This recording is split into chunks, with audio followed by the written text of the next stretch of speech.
जब अपना इरादा बताया तो मैं भड़क उठी। माँ, क्या हो गया है तुम्हें? क्यों खुद भी तमाशा बनोगे और मुझे भी तमाशा बनाओगी? इसमें तमाशे वाली कौन सी बात है? माँ ने कहा। क्या मैं कोई गलत या गैर कानूनी काम कर रही हूँ? वो तो ठीक है, इनमें से कोई बात नहीं, लेकिन हमारा समाज क्या सोचेगा? मोहल्ले वाले क्या सोचेंगे? खानदान वाले क्या कहेंगे? किसी को भी कुछ कहने का अधिकार नहीं है, माँ ने कहा, क्योंकि हम किसी के मोहताज नहीं हैं। तुम्हारे पिताजी के मरने के बाद ये लोग हमारा ख्याल नहीं रखते थे, ना ही उन्होंने मेरी और तुम्हारी परवरिश की है, इसलिए ये कुछ नहीं बोल सकते, उनको बोलना भी नहीं चाहिए। बात ये थी कि माँ ने अपनी शादी का इरादा बताया था। मेरे पापा की मौत को 4 साल हो चुके थे। ये दिन हमने किस तरह गुजारे थे ये हम ही जानते थे। शुक्र है कि छोटा सा घर, छोटा सा ही सही, लेकिन मकान अपना था, वरना हम दर दर की ठोकरें खाते रहते और कोई पूछने वाला नहीं होता। मेरी उम्र उस वक्त 16 साल थी, जबकि माँ ज्यादा से ज्यादा 35 या 36 की होंगी। उनकी शादी कम उम्र में हो गई थी। और सबसे बड़ी बात ये थी कि माँ बहुत खूबसूरत और चंचल किस्म की औरत थी। हम दोनों जब साथ निकलते तो देखने वाले हमें बहनें समझा करते थे। मैंने ऐसी सदाबहार किस्म की औरतें कम ही देखी होंगी। वो पढ़ी लिखी भी थी, इसलिए उन्हें एक कंपनी में जॉब मिल गई थी, जबकि मैंने अपनी पढ़ाई फिर से शुरू कर दी थी। उन्हीं की कंपनी में कोई इंसान था, उसने माँ को शादी की ऑफर कर दी थी और माँ भी इस शादी के लिए सीरियस हो गई थी। वैसे तो ये कोई गलत बात नहीं थी, लेकिन फिर वही समाज, सोसाइटी। मैंने एक बार फिर माँ को समझाया, देखो माँ, बात ये है कि जब तुम शादी करोगी तो सब यही कहेंगे कि जवान लड़की घर में बैठी है और माँ को शादी की सूझ रही है। बेटा, मैं ये शादी अपने शौक के लिए नहीं बल्कि तुम्हारी बेहतरी के लिए कर रही हूँ। माँ ने कहा, पहली बात तो ये है कि घर में मर्द का होना बहुत जरूरी होता है। हजार तरह की मुश्किल खत्म हो जाती हैं, लोग उस घर की तरफ गंदी निगाह से नहीं देखते। मेरा मतलब है, मर्द घर का रक्षक होता है। दूसरी बात ये कि तुम्हारी शादी के खर्चे कहाँ से पूरे होंगे, इसलिए संजय ने कहा है कि सारी जिम्मेदारी खुद उसकी होगी। उसकी कंपनी में अच्छी सैलरी है, इसके अलावा उसने कुछ पैसे भी जमा कर रखे हैं। सब मिला जुलाकर तुम्हें इज्जत के साथ विदा कर सकेंगे। और जहाँ तक परिवार वालों का संबंध है तो उनकी बात ही बेकार है। मैं समझ गई कि माँ ने ये इरादा पक्का कर लिया है और मेरे समझाने पर भी कुछ नहीं होगा। अब मैं उन पर ज्यादा जोर भी नहीं डाल सकती थी, वो माँ थी मेरी। इसके अलावा वो समझदार और पढ़ी लिखी भी थी। उन्होंने कुछ सोचकर ही फैसला किया होगा। फिर मैंने इतना जरूर कहा, माँ चलो ठीक है, अब मैं कुछ नहीं कहूंगी, लेकिन कम से कम इतना तो करो कि इस मकान को किराए पर दे दो, हम कहीं और शिफ्ट हो जाते हैं। हाँ, ये हो सकता है। माँ ने मेरी बात में सिर हिलाया। फिर मैंने कहा, माँ सिर्फ एक बार मैं उस इंसान से जरूर मिलना चाहूंगी जो तुम्हारी जिंदगी में शामिल होने जा रहा है। माँ कहने लगी, सिर्फ मेरी नहीं, तुम्हारी जिंदगी में भी तुम उसकी उसी तरह इज्जत करोगी जिस तरह अपने पापा की करती थी, क्योंकि वो बहुत अच्छा आदमी है। उसे मालूम है तुम मेरी जवान बेटी हो, इसके बावजूद वो मुझसे शादी करके तुम्हें सहारा देने को तैयार है। फिर एक दिन संजय हमारे घर आ गया। माँ ने उसे चाय पर इनवाइट किया था। उसे देखकर मैं दंग रह गई। वो एक जवान आदमी था और अच्छा खासा हैंडसम था, यानी वो ऐसा आदमी था जिसके लिए कोई भी कुंवारी लड़के का रिश्ता आ सकता था। लेकिन वो माँ से शादी करना चाह रहा था, जो कि एक विधवा थी और जिसकी बेटी 16-17 साल की हो चुकी थी। ये बात बहुत हैरत की थी। मेरे अंदाजे से वो माँ से कम 6-7 साल छोटा होगा। माँ उसके आगे आगे पीछे पीछे जा रही थी। वैसे भी वो एक शरीफ इंसान दिखाई दे रहा था। उसने बड़े अच्छे और तमीज में रहकर मुझसे बात की, मेरी एजुकेशन के बारे में मुझसे पूछता रहा। मेरा दिल चाहा उससे पूछूं कि आखिर वो माँ से शादी क्यों कर रहा है।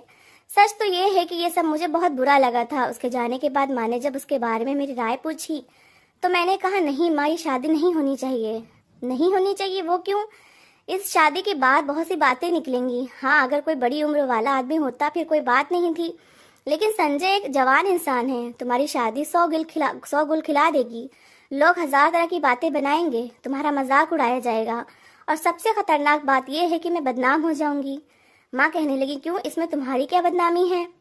तुम इतनी भोली नहीं हो, ऐसी बातें ना समझो। मैंने कहा, लोग ये कहेंगे इस आदमी ने बेटी पर डोरे डालने के लिए माँ से शादी कर ली है।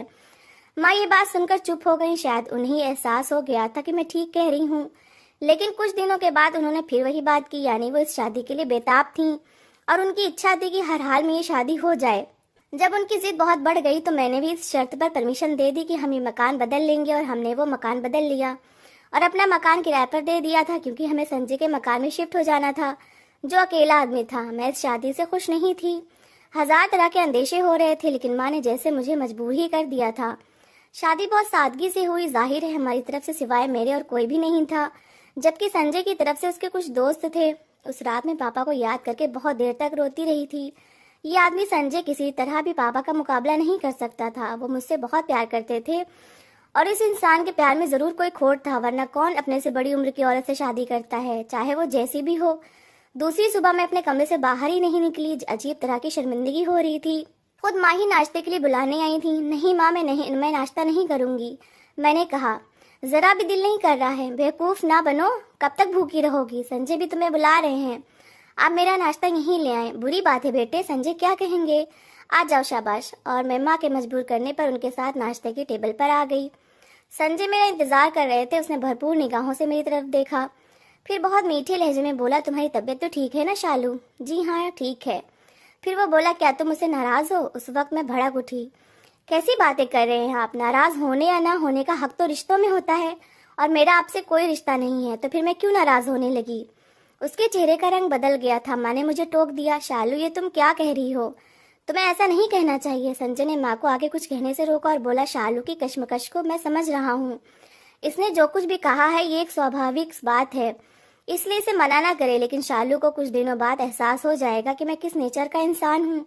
मैं वहाँ और नहीं बैठ सकती थी, इसलिए उठकर अपने कमरे में आ गई। मेरी आंखें फिर भर आई थीं। मैंने कभी सोचा भी नहीं था कि हमारी जिंदगी में ऐसा समय भी आएगा। घर का माहौल बहुत खुशहाल हो गया था।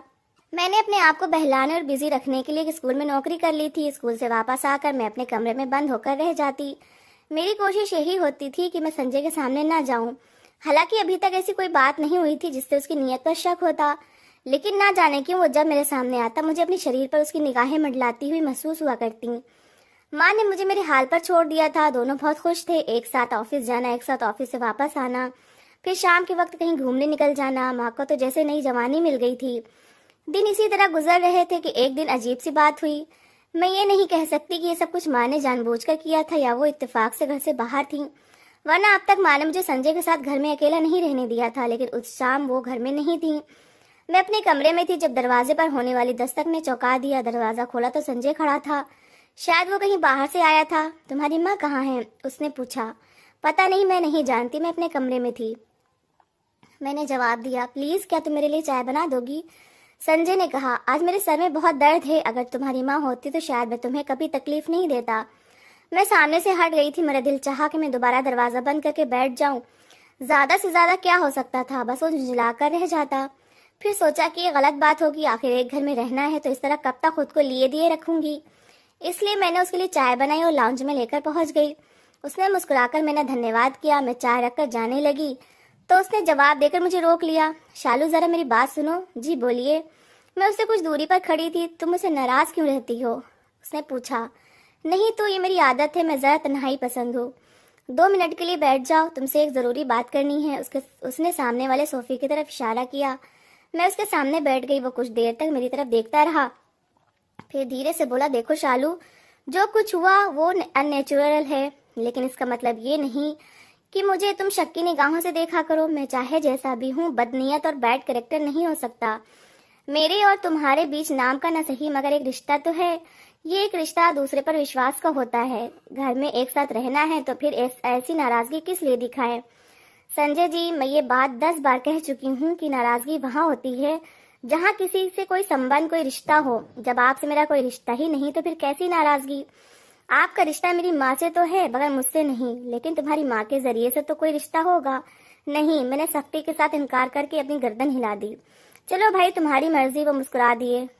तुम्हें दोस्ती नहीं करनी है तो ना करो, लेकिन कम से कम घर के मामलों में तो इंटरेस्ट लो, क्योंकि ये घर तो सबका है। उस दिन के बाद से मैंने अपने बर्ताव में थोड़ी सी नरमी कर ली। मैं कभी कभी उसके सामने भी आ जाया करती, लेकिन उससे बात करने के सिलसिले में बहुत सावधान रहती। फिर एक दिन माँ ने मुझसे कहा कि शालू, संजय ने तुम्हारे लिए एक रिश्ता ढूंढा है। मैंने कहा, ओहो, तो वो इस तरह से अटैक करना चाहता है? क्या हुआ है तुम्हें? तुम उसके बारे में इतनी शक्की क्यों हो? माँ ने कहा, वो बहुत भले आदमी है, कोई और बात करे माँ। अगर मुझे रिश्ता करना होगा तो खुद कर लूंगी, आपके संजय को ऐसी तकलीफ करने की जरूरत नहीं है। माँ ने फिर इस टॉपिक पर कोई बात नहीं की। मैं संजय जैसे लोगों की नियतों को खूब जानती थी, इसलिए मुझे हर कदम पर बहुत फूक फूक कर रखना था। संजय ने जरूर अपने किसी दोस्त से मेरे बारे में बात की होगी। शादी होती तो मैं उसके चंगुल में फंस जाती। ये जरूर कोई प्लानिंग होगी कि शादी के बाद मुझे मजबूर कर दिया जाता। मैंने इस तरह की बहुत सी कहानियां पढ़ी हुई थी, इसलिए मैंने संजय और उसके लाए हुए रिश्ते से अपने आप को बचा लिया था। सवाल ये था कि मैं आखिर इस तरह के हालात में कब तक रह सकती थी। शादी तो करनी थी और वो भी बहुत जल्द। मैं जितनी जल्दी इस घर से विदा हो जाती मेरे लिए अच्छा था। देर होने की सूरत में बुराइयां पैदा हो सकती थीं, लेकिन शादी हो तो किससे हो, ये एक अजीब बात थी कि अब तक मेरी किसी से दोस्ती नहीं हो सकी थी। ऐसा कोई नहीं था जिससे मैं मोहब्बत के दावे कर सकती। किसी ने मुझे प्यार की बात भी नहीं की थी। ऐसा जिंदगी में कुछ भी नहीं हुआ था।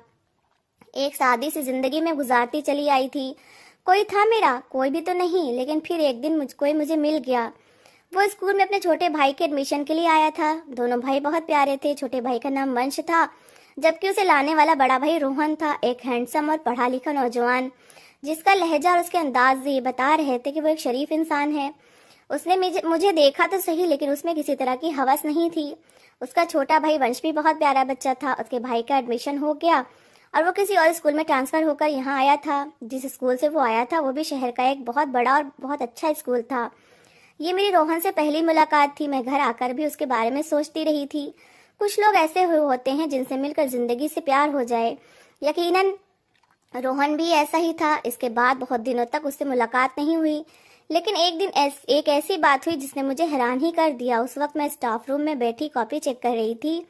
वंश उस वक्त बड़े अदब के साथ मेरे सामने खड़ा हो गया। मिस, क्या आप जानती हैं मैं उस स्कूल को छोड़कर आपके स्कूल में क्यों आया हूँ? नहीं तो मुझे क्या मालूम, मैंने मुस्कुराकर जवाब दिया। आपके लिए मिस, उसने बताया। मेरे लिए? मैं हैरान रह गई। क्यों मेरे लिए, क्यों? रोहन भैया मुझे जबरदस्ती आपके स्कूल लेकर आए हैं, उसने बताया।